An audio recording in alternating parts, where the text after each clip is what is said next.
When's the next show? Well, geez, right now we don't have anything sort of on the horizon there because it's all about the recording right now. Um, and we're working on new material as well. So, and trying to get that ready because we want to have sort of songs to pick from this time. Whereas last time, the songs that made it on the album were the 8 songs that we had ready at the time, Right. right? So it was like, well, this is the album. Right. Now the songs that are on Once Tonight, they're older songs, right? Yeah, That you they're all. so when did you guys originally write those? Those would have been written back in the 80s, like 85, 86, 87.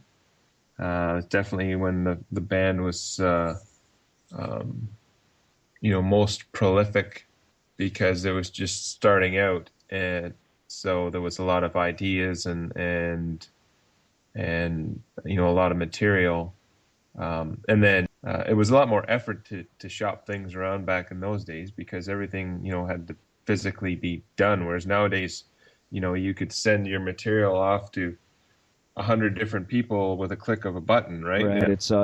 It's also a lot easier for people to get a hold of your music without supporting the band too. And we've certainly had that, on a small scale, um, happen for us. I mean, we sold a download to somebody in Russia, and within 24 hours, the album was on. I think it was like 8 or 9 different Russian download sites Right. offering for free. On one of them, they wanted people to pay for it, which I thought was Which hilarious. you're not getting the money for. No, like I say, within the span of 24 hours, anybody that wanted our album for free was getting it for free. Right. And we're not in it to make money, obviously, but it would be nice, when you're at that stage to sort of at least make enough to recoup the money that you paid to make it. Certainly, and you Yeah. guys aren't asking a lot for the album either. I think on your website, I think you're selling it for $6 or $7 or something. Yeah, it was $7 That's for a download. that's a Yeah. pretty low price because this is your first album, right? The Once Tonight album, Yeah. and it took you what 30 years to release? You guys just Yeah, it was procrastination or yeah, we're really slow. Yeah, it was. I guess about 25 years at that point when it was released.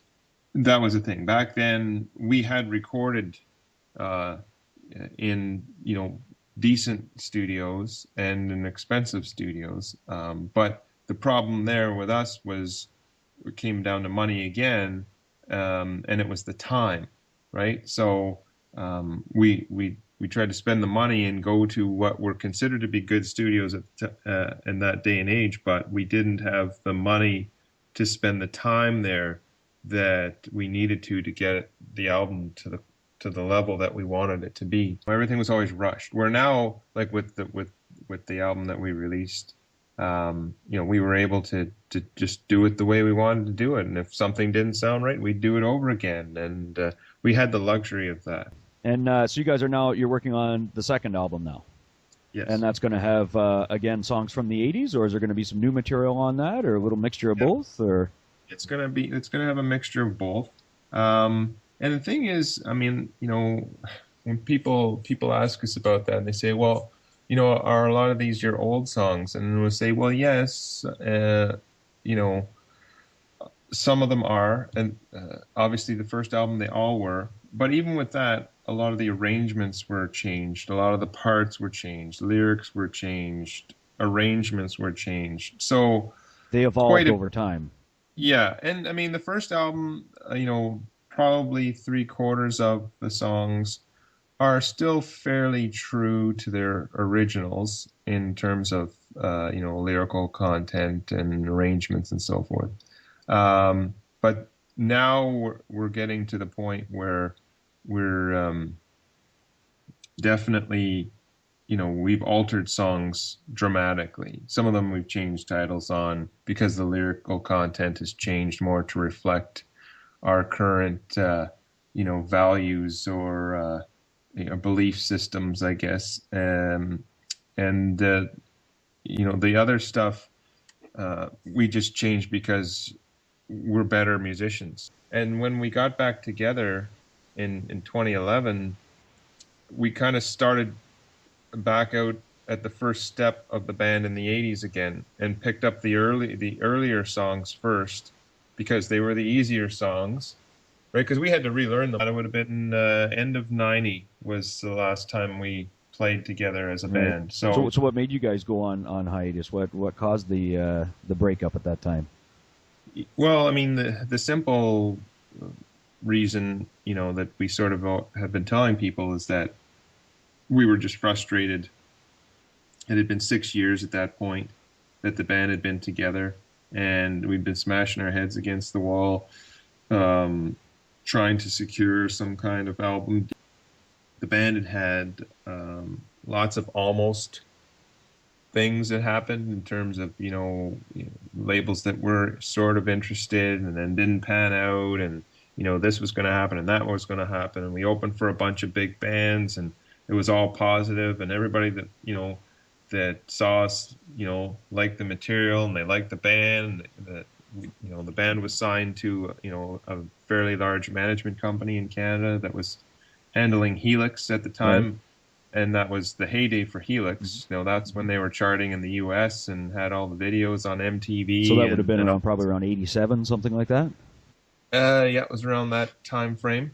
And so, everything was looking like it was going good, and then it wasn't. Nothing was happening. We just couldn't get it to the next level. You start getting frustrated. Personality-wise, everybody always got along really well. And so there wasn't the conflicts that you have. Right. So it was just more out of frustration at trying to get the record deal and get yourself out there. There was no internal turmoil or anything like that between the members. Yeah, and then then all that coupled with the fact that our style of metal was sort of not in favor anymore, and slowly the whole grunge thing was starting to come into play. And, I call that the dark days of music.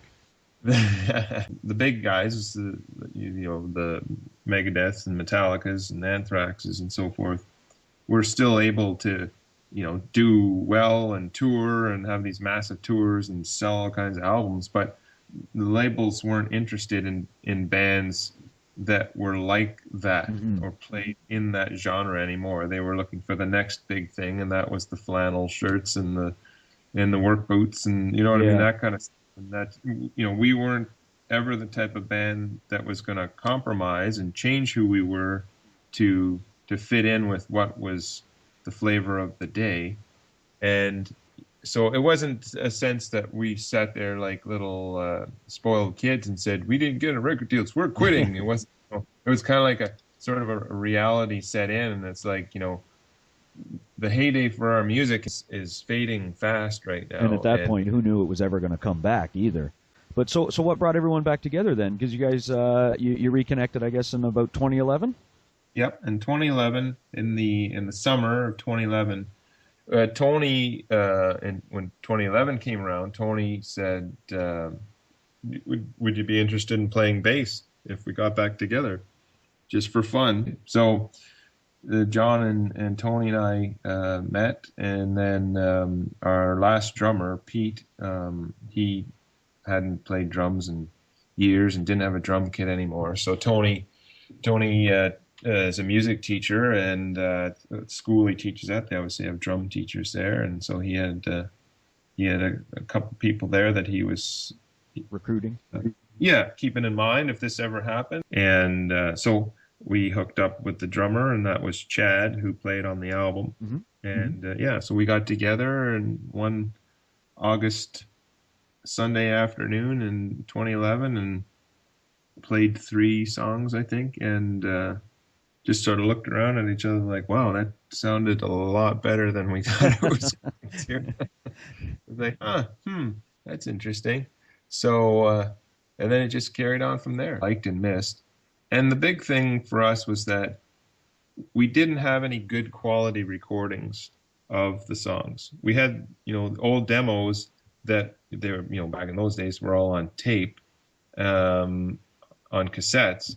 and they had been transferred to MP3 files and then burned onto CD-ROMs, So the and quality's a little bit weak.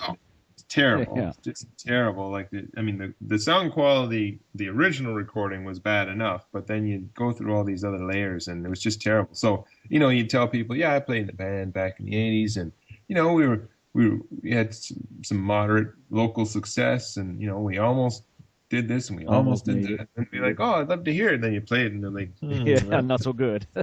yeah, not so good. So we said, that's cool. Let's do 3-4 songs. And February of the following year, and then we got a call from a local promoter saying that Helix was coming to town, and they wanted to know if we would open for them. We said, yeah, sure, why not? Let's do this show. And then we said, well, we need enough songs for like a 35 minute set. So we had 8 songs together. We had pull 8 songs together, because I think at that point when we agreed to do the show, we had maybe 5 or 6. Right. Because we were going to do 5 or 6 and then pick the best 3 or 4 to do the recording. And then we said, okay, well, let's get 8 songs together for the show. So we rehearsed pretty hard for that, and then played the show, and it went really well. It was sold out, and the crowd was great, and everybody was really excited, and then afterwards we were like, well, cool, now we're ready to go into the studio. Studio time was booked for the next month. Instead of doing like 3 songs, we've got these 8 songs that are ready to go. It's not going to cost us a lot more we'll have everything there and set up anyway. So let's just record all everything, yeah. So we did that, and then once we were done, the bed tracks, we were sort of sitting there listening back to them in the studio, and we were like, man, this sounds really good. Like, we really, really liked it. And that's when we were sort of like, we should release this. I mean, even if nobody cares or nobody likes it or whatever, it's just we were very proud of it. Yeah, and that you're having fun. But you've had some drummer changes too, right? Yeah, Chad's no longer with you. Yeah, Chad isn't with us anymore. Tony had his list, and he said, "Well, list from the school again." Yeah, and he said, "Well, let's." He said, "Let's talk to this guy Taylor. He's a good friend of mine, and he'd been a student at the school, and anything right now either." So we called him up and said, "Do you want to do these couple of shows that we've got coming that Chad can't make?" And he said, "Sure." So he came out, and we, did the rehearsals for a month for those, and ended up playing the shows, and it went well. And then, things got busier for Chad, and he was fine with that. So he said, "Yeah, that's no problem." So we went with Taylor. Taylor's, he's young too, which is he's quite a bit younger than you guys, if I remember. Yeah, quite a bit. It's very different mindset sometimes than what we collectively have. Right. But it's good because he approaches like his parts of the song differently sometimes than what we would have thought. Right. And, so is he involved in any of the writing in that on the new songs? We all write together. Right. Okay. So when we're working on older songs,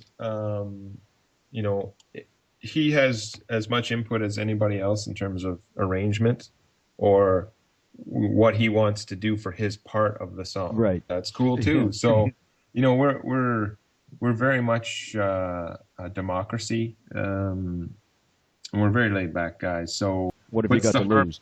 We're not rock stars. Nobody here has any airs of, there's no pretension. Nobody thinks they're above anybody else, because we're not. Right. We're just a bunch of schmoes here. So.